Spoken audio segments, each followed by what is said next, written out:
La historia de la iglesia se puede entender mejor si la dividimos en tres momentos, en tres etapas. Hemos dicho la etapa de la iglesia antigua, la iglesia medieval y la iglesia moderna.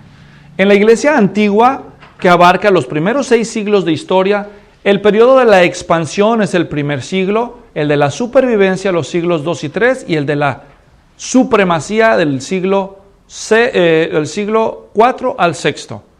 A modo de conclusión del periodo de la supervivencia, vamos a conocer en este capítulo, que es el 10º de nuestra serie, una descripción de cómo era ya la iglesia a fines del tercer siglo, cuáles eran sus distintivos, cuáles eran sus peculiaridades. Los cambios turbulentos durante los siglos 2 y 3 dejaron a la iglesia con un rostro completamente diferente del que solía tener a fines del siglo I. Los efectos de estos cambios se vieron reflejados en la organización, en la práctica, en la doctrina de la iglesia, así como en el reconocimiento del canon del Nuevo Testamento que se concretizó en este periodo. Esos son los detalles de los temas que vamos a abordar en los siguientes minutos. Vayamos pues a considerar cuál era la organización de la iglesia al final del siglo III.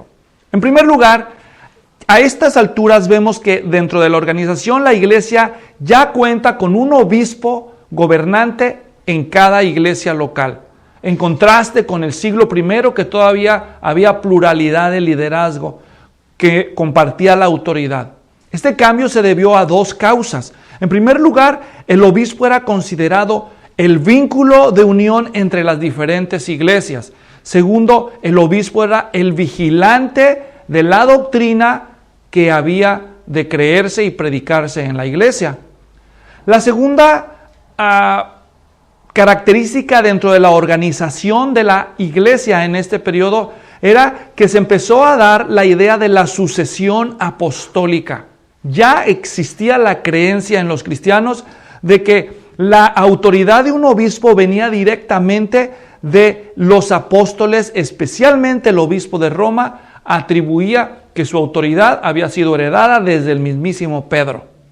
También para el año 313 de nuestra era, el obispo de Roma ya tenía un respeto especial por obispos de las religiones circunvecinas.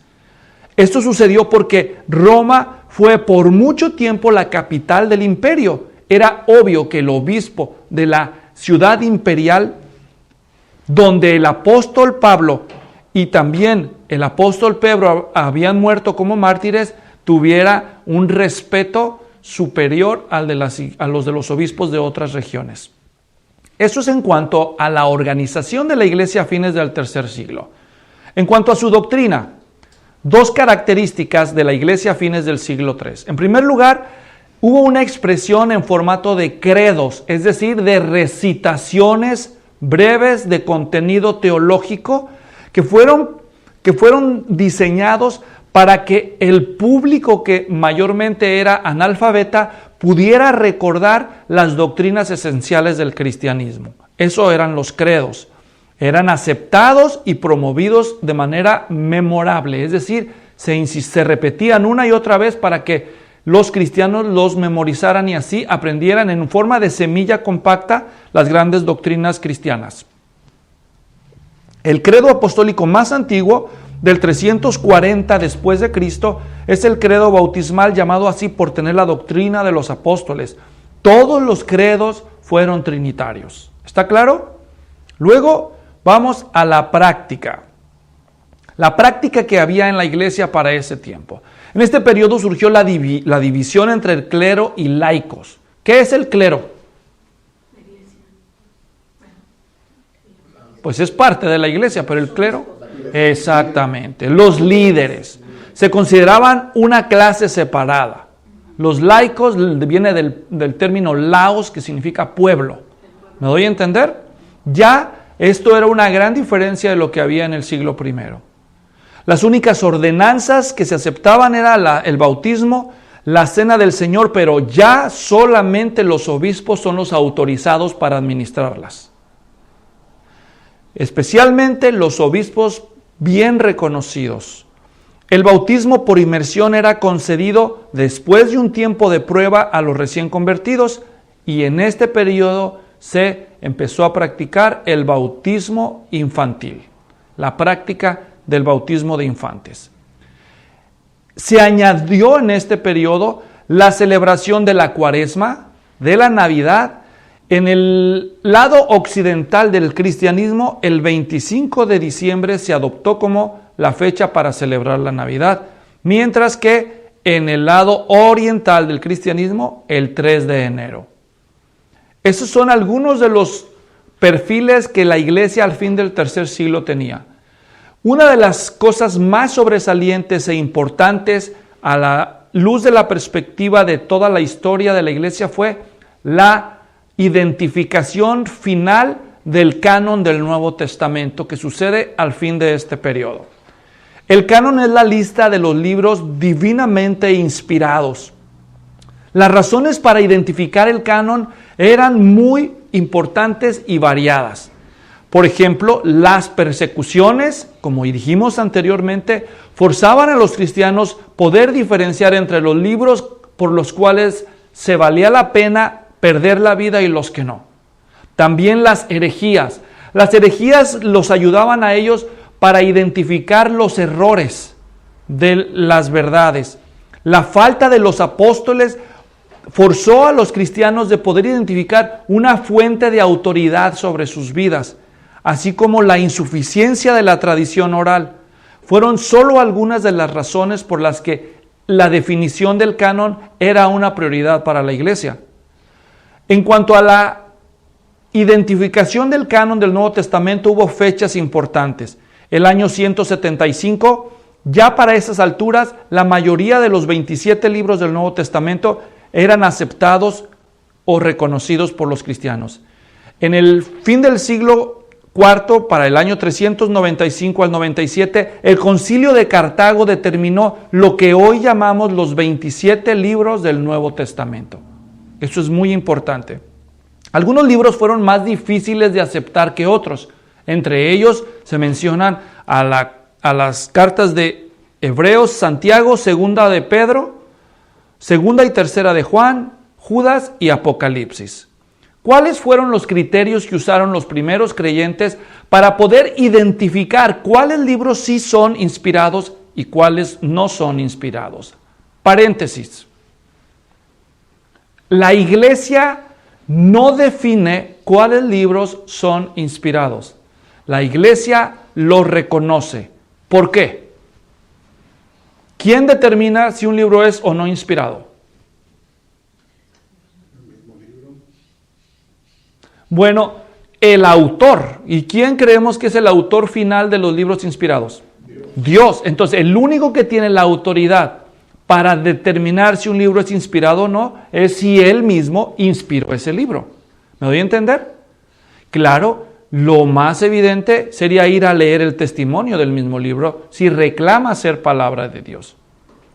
Así que el trabajo de la iglesia no fue determinar cuáles libros son inspirados, fue reconocer cuáles libros son inspirados. ¿Me doy a entender? Así como un buen joyero no es el que crea los diamantes, sino el que los reconoce. ¿Me doy a entender? Entre todas las imitaciones, así la iglesia tuvo la responsabilidad de identificar cuáles libros entre todos los que circulaban eran debidamente inspirados por Dios. ¿Está claro? Solamente para aclarar, para dejar claro este punto. Por eso dije paréntesis. ¿Cuáles fueron las pruebas que se usaron para reconocer? No para formar, porque la iglesia no forma el canon, solo lo reconoce, dijimos.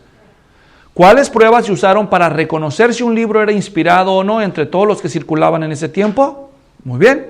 Aquí tenemos 5 pruebas que la iglesia usó y que valdría la pena que tú recuerdes o vuelvas a consultar cuando lo necesites. Porque esta es una pregunta que sigue siendo vigente hasta el día de hoy. Las personas dicen, pero este es un libro que escribieron los hombres. ¿Cómo nosotros vamos a creer en un libro escrito por hombres? Bueno, ellos se preguntaban en primer lugar, ¿el libro en cuestionamiento fue escrito por un apóstol o un hombre supervisado por los apóstoles? Esta fue la prueba de su autoría. ¿Está claro? Todos los libros inspirados fueron escritos o supervisados personalmente por uno de los apóstoles. Número 2, el idioma. El escrito en cuestión es escrito originalmente en idioma griego o en otro idioma. Si no había vestigios de que el escrito tenía el idioma griego, era descontinuado. Número 3, contenido. El libro mismo reclama ser palabra de Dios o reclama ser inspirado por Dios, u otros escritos inspirados lo mencionan como otro libro inspirado por Dios. La respuesta les ayudaba a saberlo. Por ejemplo, Pedro dice en una de sus cartas que los escritos de Pablo son inspirados por Dios. ¿Me doy a entender? Muy bien. Pablo dice en una de las cartas que la Escritura dice: no pondrás bozal al buey que trilla, y digno es el obrero de su salario. Él dice, no dice la Escritura, y luego cita estas palabras. Da la casualidad que la mitad de esa cita es del Antiguo Testamento y la otra mitad es del Evangelio de Lucas. ¿Qué está diciendo con eso el apóstol Pablo? ¿Me doy a entender? Entonces, ya desde los tiempos apostólicos había ratificación de otros escritos neotestamentarios como inspirados por Dios. ¿Me estoy dando a entender? Su contenido. Número 4, consenso.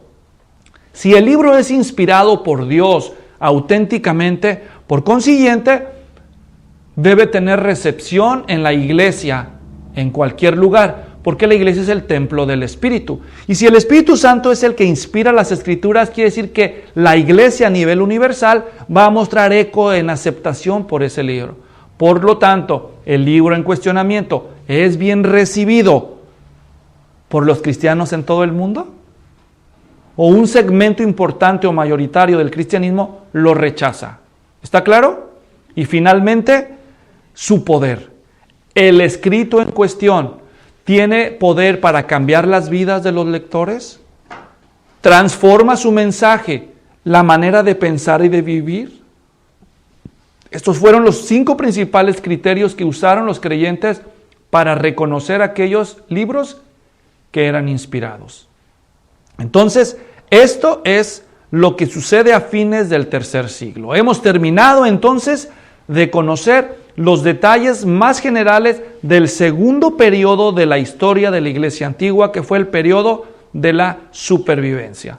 Ahora estamos listos para entrar al tercer y último de los periodos de la Iglesia Antigua, el periodo de supremacía. Cuando oyes supremacía, ¿qué te viene a la mente? Liderazgo, pináculo, la cima. Bueno, vamos a conocer cómo la iglesia llega a ese lugar en el próximo capítulo. No te lo pierdas, nos vemos.